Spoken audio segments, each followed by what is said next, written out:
आपल्याला माहिती आहे की आपण हा जो सप्ताह आहे हा मराठी भाषा सप्ताह साजरा करतो। उद्या कुसुमाग्रजांची जयंती आहे आणि त्यानिमित्त आज आपल्यासोबत नागपूरहून आहेत लेखक श्याम पेठकर, शिवाय पुण्याहून प्राची कुलकर्णी आहे जिच्यासोबत न्यू इंग्लिश स्कूलचे छोटे छोटे मुलं आहेत आणि ते आपल्याला खूप सुंदर वेगवेगळी गाणी आणि प्रकार ऐकवतात आहे आणि सोबत शची आहे।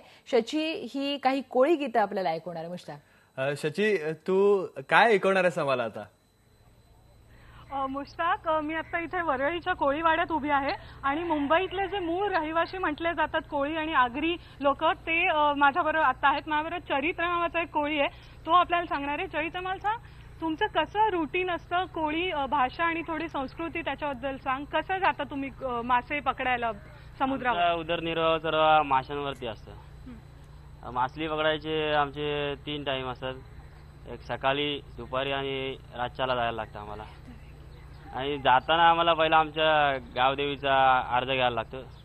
ते आमची गावदेवी म्हणजे गोलपादेवी, सागबादेवी, हारबादेवी, तिचा आम्ही कौल घेतल्याशिवाय बोट आमची बाहेर काढत नाही।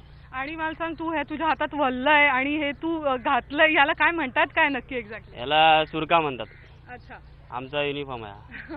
ओके। आणि मग बोटीवर तुम्ही मासे पकडत असता, बोर झालं की काय गाणी वगैरे काही म्हणता की नाही? आम्हाला एखादं गाणं म्हणून दाखव ना। वरलीचा नाका, नाक्यावर धका, धक्यावर बत्ती, बत्ती काय जलय नाय, काय ग भीमा, बत्ती काय जलय नाय। दादरला गेल तू काल, काल ग भीमा, दादरला गेल तू काल। सारी हाणले लाल, लाल ग भीमा, सारी हाणले लाल। वरलीचा नाका, नाक्यावर धका, धक्यावर बत्ती, बत्ती काय जलय नाय, काय ग भीमा, बत्ती काय जलय नाय। दादरला गेल तू काल, काल ग भीमा, दादरला गेल तू काल। मी अशीच कोळी गीतं अजून काही जाणून घेणार आहे आणि कोळी भाषा पण यांच्याकडनं समजावून घेणार आहे। पण चला महाराष्ट्रामध्ये आता आपण घेणार आहोत एक ब्रेक। पहा फक्त IVN लोकमत।